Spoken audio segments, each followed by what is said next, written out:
রহমানির রহিম। সম্মানিত সুধী, আমাদের আজকের একটা বড় সফলতা, আমাদের আরও 15টা ভাইয়ের নর্থ মেসিডোনিয়ার অ্যাপ্রুভাল চলে এসেছে এবং এগুলো মিনিস্ট্রি সহ করা হয়ে গেছে কমপ্লিট।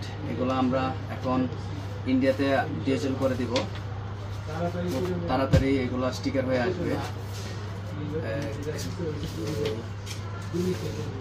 4, 5, 6, 7,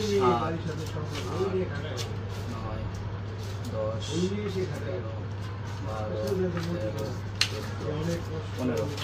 15টা ভাইয়ের স্বপ্ন পূরণের এম্বাসিতে চলে যাবে ইন্ডিয়াতে এবং খুব দ্রুতই এগুলো বিশ্বাস স্টিকার হয়ে চলে আসবে। তো আমাদের যারা ক্লায়েন্ট ছিলেন ধৈর্য ধরেন, ইনশাল্লাহ সফলতা আসবে, গুটি গুটি পা পা করে সফলতা আসবে। যারা আমাদের উপর ভরসা রাখেন, বিশ্বাস করেন, দোয়া করবেন যাতে আপনাদের বিশ্বাসের জায়গাটা থেকে আপনাদেরকে সফলতা এনে দিতে পারি। সবাইকে ধন্যবাদ। আসসালামু আলাইকুম।